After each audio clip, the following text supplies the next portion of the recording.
Hello, you absolute legends. Welcome back to the channel. Dad's here looking perturbed in the smart car workshop. And no, he's not, well, I don't know what he's doing there. But, well, this is one of the worst jobs on these, especially for people that haven't got skinny forearms. It's replacing the headlight bulb. I know, it sounds ridiculous, doesn't it? That replacing a headlight bulb on a smart car means the bumper off. I know there's loads of other cars out there that will be similar, and there's loads of people out there who will be able to do this without having to take the bumper off. But, well, not today. Headlight has gone here. Dad's really trying to get to that connector. But the issue is, if we force it too hard, we're going to end up breaking the wiring in the connector. It's them little tags that will hold it. Ah, that's not that, it's just the tags, apparently. Smart cars have got broken headlights. There you go. So we've had this bumper off numerous times.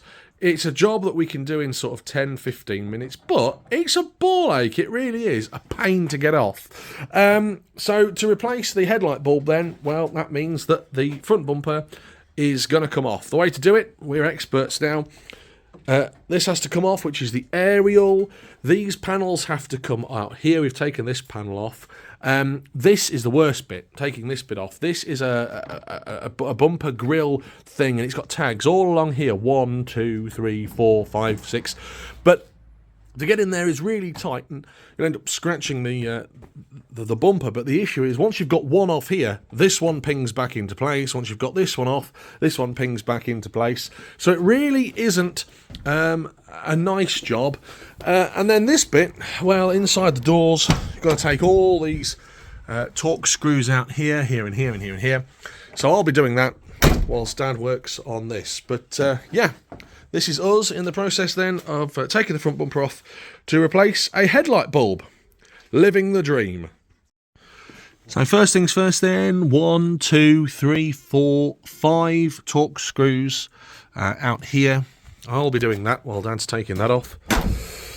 This bumper then pulls out. But you've got to be careful of the wiring on the indicator. Dad's working on getting this grill out.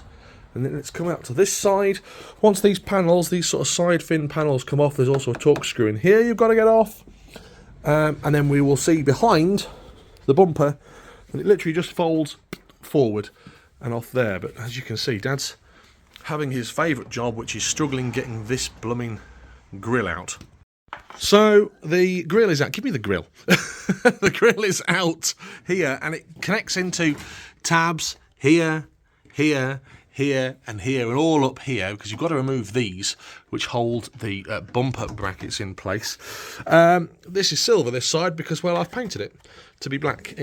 It's ready for another paint job, but I'm not going to be doing that today.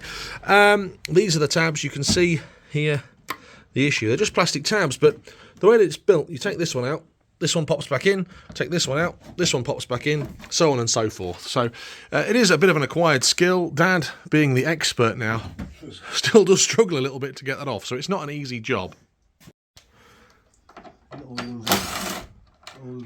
Not yet. So those panels are off. Dad's getting them off. They hold the bumper in place. You can see we've got aftermarket but original fog lights fitted. They didn't come with this model, but they have been fitted to the car. That's a job that we did when we first got it. A couple of screws underneath. They're not normally there, but we've added those because the tabs and bits and pieces have been broken over time, so they hold it in place there. Last thing to do is get the sort of push rivets out and the fins off, and then the bumper should, in theory, pop off.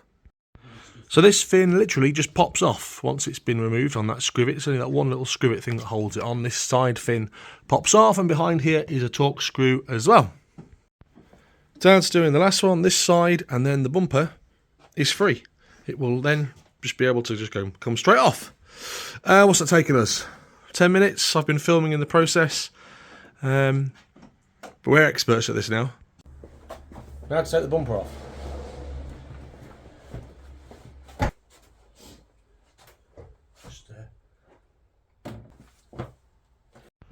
So the bumper's off wasn't as easy as normal, taking it off that way. We struggled to get it off the car, that end. Things you need to remove: fog lights, side repeaters. Cut my hand doing that, but fine. And now we can see what we're doing. Now Dad is able to access behind here to replace the bulb. Bit of a nightmare that, isn't it? But things we do for smart car ownerships. The bulb is out. Ta-da! Thank you. Excellent. What a nightmare. As I say, it's comes out of here. Right in here. And to access it, normally would be sort of through this gap and in here. But I'm putting my hand in, and you can see sort of where it comes to. I could just catch it with my fingers, but I haven't got the dexterity to then change the bulb properly. So a bumper off job. And to make life even easier, Dad's going to take the headlight out just so we can get to it. Are you taking it out fully? So he's just going to loosen it off to a point where it's wobbling about a bit, and we can see what we're doing and get the bulb in there. Here is a good example to show you the washer bottle. This is the washer bottle as well, and it backs up a bit because this doesn't. Your washer water sits in here, and then it sort of goes down the tube here a little bit. It's not a great design, that. And you've got your coolant in here. Coolant's looking fine. And whilst we're here, I'm going to take these leaves off the radiator. Thank you. Thank you. Goodbye. The radiator is starting to disintegrate a little bit, but not to a point where I'm panicking about it. Polystyrene impact bar here. Oh, you got it off? He's loosened it to a point where he can get to it now. These tend to snap, these little white tags that hold the peanut, which is the headlight lens, in place. We've replaced one of these recently. It was this one, actually, so hopefully there's not an electrical issue. Hopefully it is just that the bulb was gone. Well, it's best practice to test that it works before we put it all back together, and make sure all the others are okay. Check the others while we're here. Last time it was a bad feed, wasn't it, on the fuse box? That's it, yeah. Dad says last time we had an issue, it wasn't the bulb, it was the bad feed in the fuse box caused by a wiring issue here, which we fixed. But this time, all good. People have said to me, John, why don't you replace them with LEDs? Because LEDs are terrible. They flicker, and I like my cars to be OEM. The lights on this are adequate. I know it's a tiny little car and it's 20 odd years old, but they are adequate for what I do.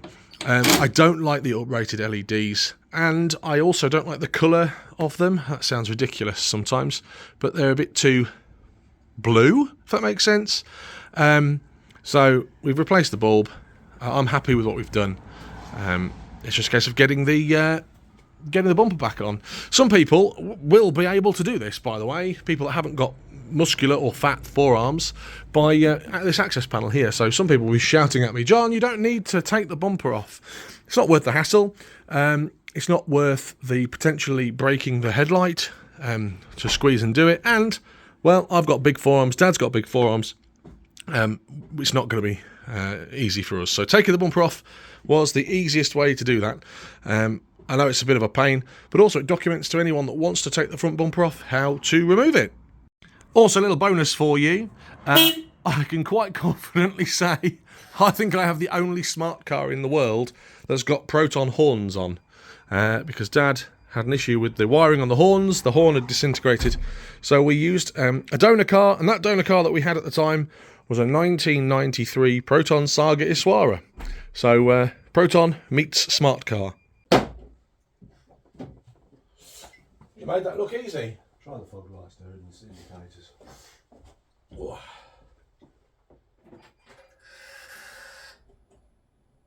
Right? Yeah, just try the Box? Yeah.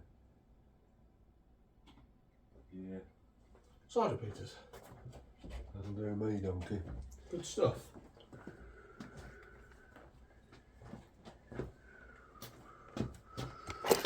Ah. A telephone.